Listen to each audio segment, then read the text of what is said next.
Hi, my name is Becca. Welcome back to Raising Them Simply. Here we share all about our secular homeschool as a family of 5. And today we are going to dive into Hearth and Story, the complete 3rd grade language arts curriculum. So if you are new here, I have a current 2nd grader, a preschooler, a toddler, and another one on the way. I'm also a part-time working mom as a nurse, so this channel is all things homeschool and how we make it work for our family. If any of that interests you at all, please hit that subscribe button so you're notified of future videos. But let's jump into it. So if you are new here, I have a current 2nd grader and he does have some dyslexia, and that is something that we have officially crossed that bridge. We've dealt with that. He's reading at a 4th grade level. And now we're kind of playing catch up when it comes to certain things on the other stuff with his language arts, such as really focusing on his handwriting skills, really focusing on learning about different language arts aspects like nouns, verbs, adjectives, how to write a sentence, all of that type of stuff as we are gearing up into 3rd grade. Now, because I do have a lot going on in our homeschool and family, I am very particular about the curriculum that I choose for our homeschool. And language arts is one of those curriculums that tends to be very overwhelming for me in particular. One of those reasons is because my son did have challenges when it came to reading, and so we started on kind of a rocky footing when it came to our language arts. And so that made things a little more stressful for myself. Another thing is that there are so many different components when it comes to language arts that usually I have a really hard time as a secular homeschooling family to find something that's all encompassing in an approach that would work for our family and our lifestyle. Now, this curriculum is made by Lindsay Sodano. I'm sorry if I'm mispronouncing that, but she is the author of a few of the different History Quest books. And she realized that there was a significant need for secular language arts curriculums that were beautiful and fun and enjoyable to do. And because she saw that need, she decided to go ahead and create these curriculums because that is something that her learner needed as well. So she has curriculums, I believe, from 3rd grade, and then her last one is a 6th to 7th grade combo, I believe. And this curriculum is so affordable. It is a PDF curriculum. So it does get sent to you and you will have to print it out or have it printed for you. She recommends that it gets put into a binder. So I will show you how I have that set up in just a moment. But this curriculum, all in all, is only $30, which is phenomenal for what you get. And you can also purchase some of these components separately. So if you're just wanting writing or spelling or just the novel studies, I believe they're as cheap as $5 and some of them are $10. So obviously it's more affordable to do the whole bundle if you're needing multiple components, but I just really appreciate what you get at this price point for a full language arts curriculum. I'm very particular about what we pick for our school when it comes to curriculum. And part of that is because we are a busy family. I am homeschooling too. I have a toddler and a baby on the way. And I also work part-time, and we're year-round homeschoolers to work school around my work schedule. So our school curriculum that we pick has to be open and go, or made able to be open and go, to make things as easy and streamlined for me as possible. But language arts tends to have so many different components, and you're constantly seeing, doing grammar from this company and novel studies from this company and spelling, and don't forget about writing and all this stuff. And it gets very overwhelming very quickly. And so I love that this curriculum is all encompassing at such a great price. So I know that everything I need for language arts is in here and I don't have to get anything else. We just have to complete what's in this. So What I'm going to do here is I'm going to flip the camera around so that you could take a look at what's included in here. I'm not going to show you a page by page flip through. One, that would just simply take way too long because there's so much involved, but two, I want to respect Lindsay and all the hard work that she put into this. So I'll show you the first lesson or so and what type of materials and stuff you need in here.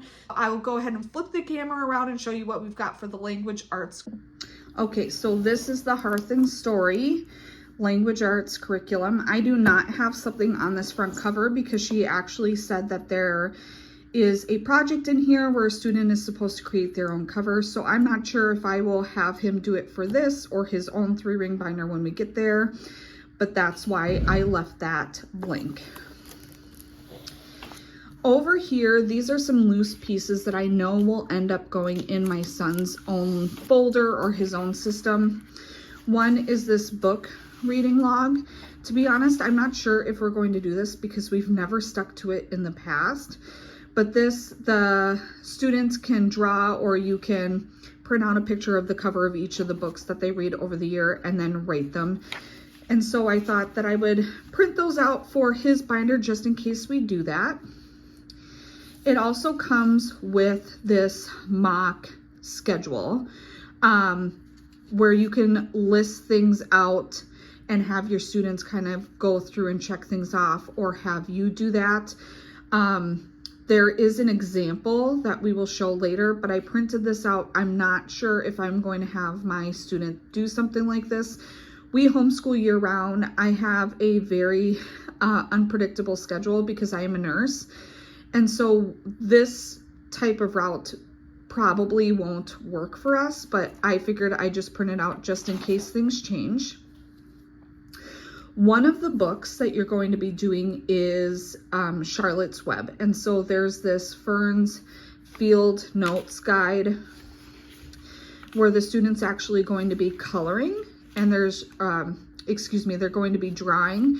And there are step-by-step instructions on how to do that. So I have that over here. These are the instructions for that. With Charlotte's Web, she also has these different vocabulary cards that I have yet to make into a packet. So those are right there ready for me to do that. And then they also have a journal in here.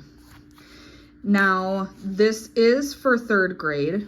My son, I'm not sure, is going to be ready for these lines, but I do like this as an option. We might go ahead and purchase a notebook separately that has the dashes in the middle because there are still some things we are working on with that, but that is an option if your learner is ready for that. Now, of note, if you have a learner who is maybe not in 3rd grade and would be a little more sensitive to knowing that they are doing curriculum at a different level than what their grade is supposed to be, she does have alternative covers that lists level 3 instead of having 3rd grade. So I really do appreciate she has that option. And this, I put all of just things that are pertinent to myself and this curriculum. So on here, she has a how to use this guide. She lists all the different materials that we are going to need while doing this curriculum. And then if you follow the Common Core standards, she lists those there as well. And then she has a suggested order. I really do appreciate this because I am someone that needs to be told what to do and when to do it. And I really appreciate that she has this listed out here for when you do the actual full curriculum, because everything tends to build on each other, right? And then she also lists how many days each of these bundles should take.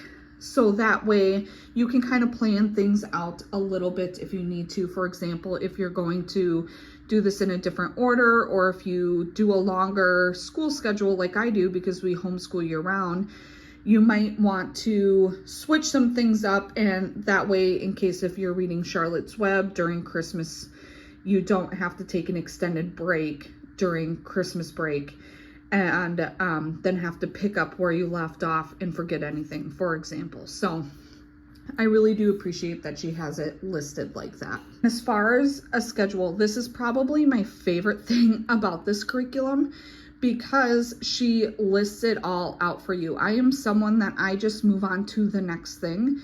And like I said, I need to be told what to do, and I don't want to miss out on any of the curriculum just because I forgot something. So she says that we recommend completing these three course components each day. So you're going to do a novel study, chapter, or short story lesson, one spelling lesson, and then one of the following in roughly this order. So every day, your student should be doing part of their novel study, a short story lesson, a spelling lesson, and then one of these things. And she put them in the order that she would recommend them in. I really appreciate this so I could just go through and check off so I know what we should be doing next.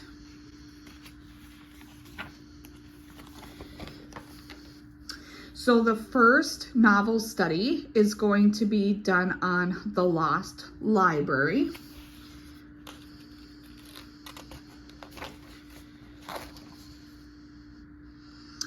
And so here is one of the worksheets for your learner. So on chapter 1, we're going to be talking about perspective. What is perspective? Whose perspective are we getting from in this chapter? And then it says to flip ahead through the book to read some of the upcoming chapter titles and what the chapter titles tell you about the perspective of this book. So we're following through on that new word. We have a vocabulary word. This one we're talking about polydactyl because there's cats in this book. And then we have, does Mortimer seem like a grouch to you? And then circle yes or no, and then why not?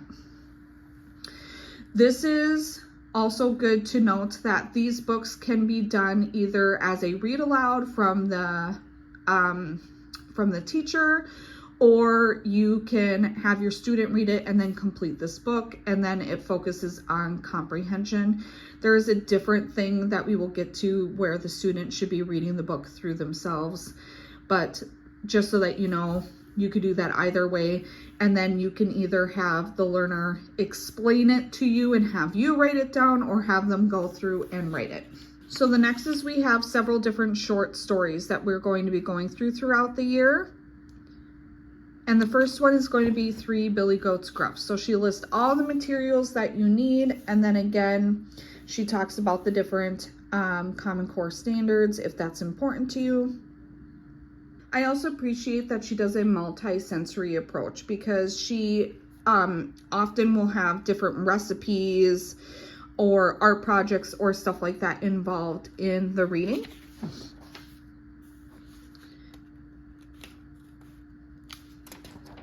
So we're going to talk about the authors who created this collection of short stories, how they're from Norway.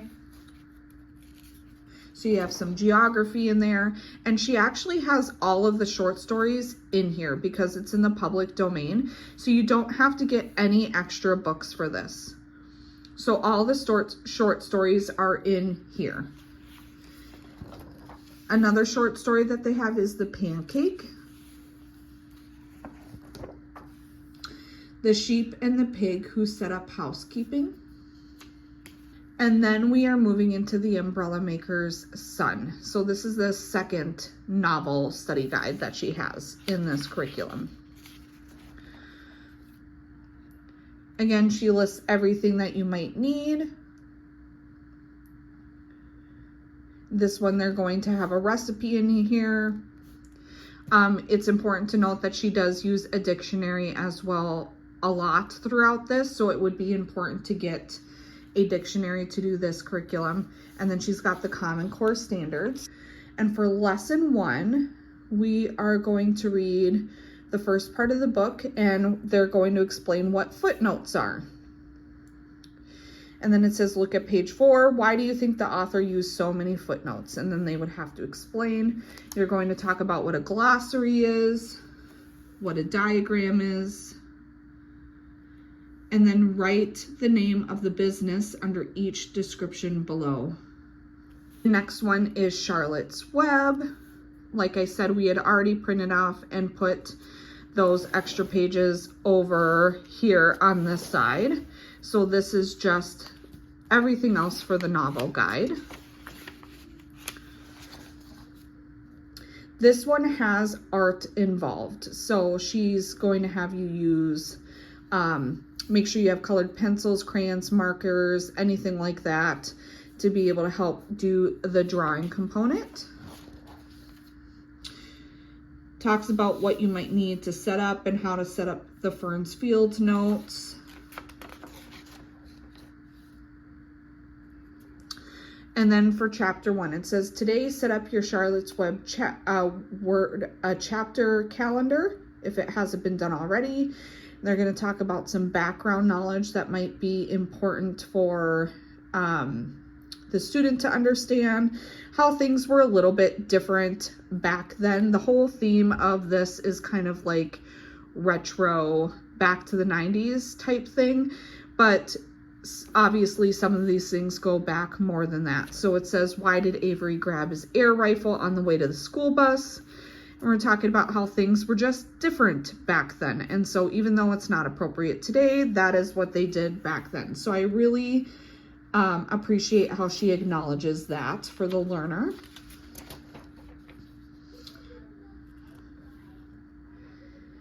And then for chapter 2, we've got some questions for them to complete and some discussion. And so I like not all of this is just worksheets and writing and stuff like that, because there is a separate writing component. Some of this is very interactive, which I really appreciate.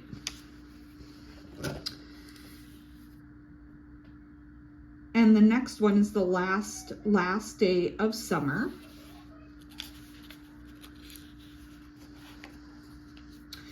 These are the different materials that we may need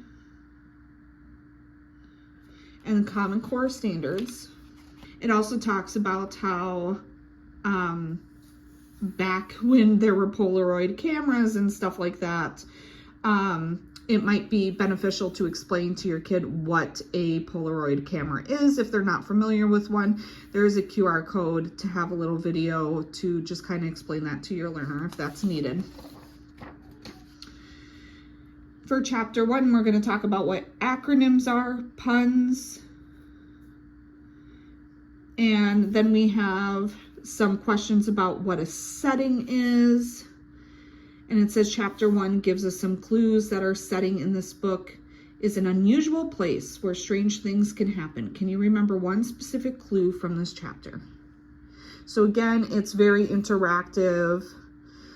You can have your student explain this to you if they're better at it, doing oral versus writing, whatever works best for your learner.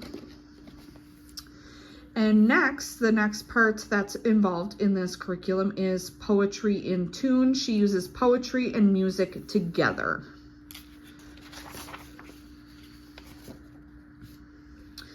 So for this part of the curriculum, you're going to need this study guide, access to be able to read QR codes, any art supplies of your choosing, and then students will need a discussion or listening partner for part of these lessons.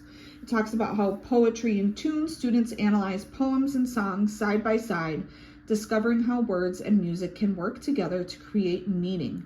And in each lesson, students read a poem, listen to a carefully curated song, and then talk about how the two are connected. I really, really appreciate this. I think it's going to be neat to be exposed to more different types of music and poetry and stuff that we just haven't been able to at this point. So we have Storm Ending. We're going to read the poem out loud. We're going to listen to Rain from Once on This Island using the QR code, and then we've got a discussion. And this is the poem. So all the poems are incorporated into the curriculum as well. So the only books you should be needing to get from your library or to purchase are for the novel studies. So this I really appreciated. The next component of this curriculum she calls brain food. And so like I told you, this has like a retro theme vibe. And so this is up through the snow both ways. And in here she lists the materials that you will need, such as the study guide, a pen or pencil, binders and dividers, a smartphone or something to read QR codes, an older relative to interview, to be able to record. You can use a phone or a computer, etc., and a children's storybook of your choice. And everything in here is talking about how things used to be growing up and how things are now, and trying to analyze them and figure out why things were that way, why they have changed, etc. I really like this multi-generational approach, and then also getting them used to interviewing other people and learning about different perspectives, because obviously living in a different time, maybe they were even living in a different place, everything was different, and it just helps provide some better perspective and helps them learn to ask really good questions that they weren't maybe thinking of before.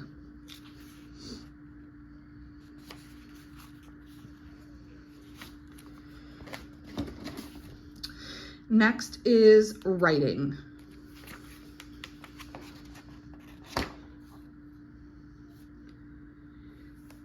She does list out a schedule for this because there are certain parts of these lessons that you don't want to be split up too far apart. So this is something that I really do appreciate as someone who does year-round homeschooling, because we might have a 3 or 4 day gap. So I might want to take a look at this a little bit closer before starting a lesson, for example. So she says lessons 2 through 6 should be together, 8 through 15 should be close together, 17 through 23 should be close together, etc. She lists everything that you might need, including envelopes and possibly some stamps, tape or glue, scissors, stapler, a computer printer, and then access to the library for some research.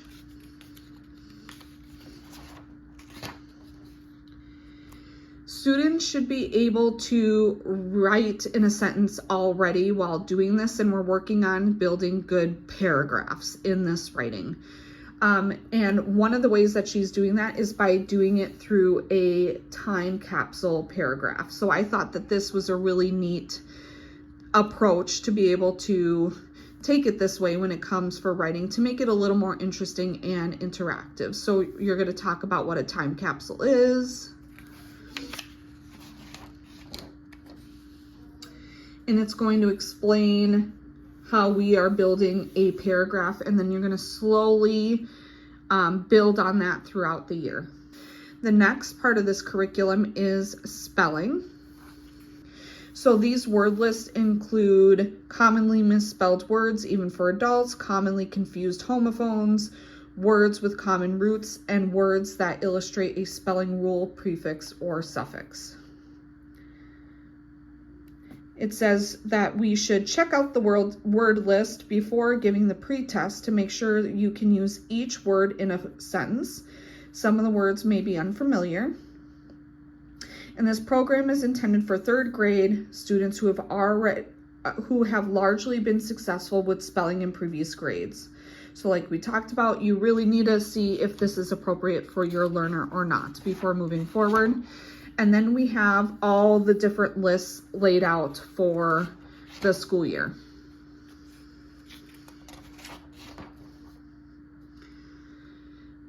So for spelling, this is all largely laid out for the same way, but for day 1, your helper, the teacher, is going to read the words from the list and then use each word in a sentence to help your speller.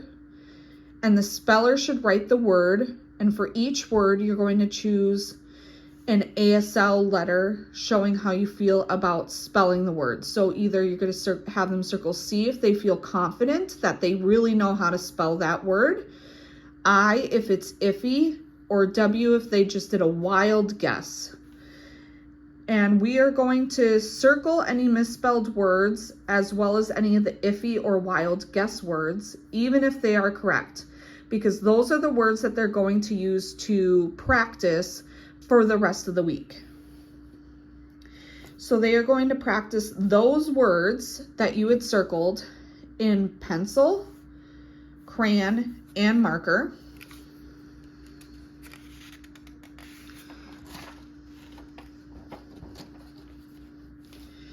And then they're also going to explain different vocabulary words and stuff. So example, they're going to talk about homophones, words that sound alike but have different meanings and different spellings. They're going to write the correct word in these sentences from the spelling list. And then on the day 4, it says that today you will be studying your words one more time before taking the spelling test tomorrow. Every student learns differently. Some people learn best by hearing, and they might sing their spelling words to the tune of a song. Others might learn better by repetition, writing the words many times. Some students think more clearly when they are doing a physical task. They might spell their words while balancing a book on their head. Study the words using one of the ways below, or use another way that works best for you. So I really appreciate how they talked about, hey, there's not just one way of learning your spelling words. Do whatever it is that you need to help you remember the most. And then for day 5, that's when you're going to do the test. So you're going to use each circled word from day 1 in a simple sentence so your speller can hear the word in context, and then have them write the words. Check the words against the week's list. If there are any misspelled words, add them to the list 1 on page 3. And every few weeks, we will return to these challenging words for another try. So we're going to keep going back if they make any mistakes, which is really important, because when we were looking at different spelling, if you are new here, we had issues finding a spelling curriculum that worked well for my son, because a lot of them lacked this review. So I really appreciate how it's already built in to keep going back to the words that were misspelled.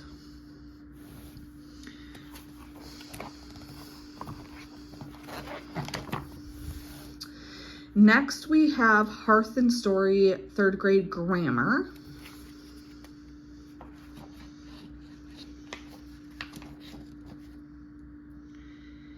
And it says, for this, you just need this guide and a pen or pencil, and then again, the Common Core standards. And for lesson 1, it's quite simple. We're just going to talk about what is grammar, why it's important, and how it helps with our writing.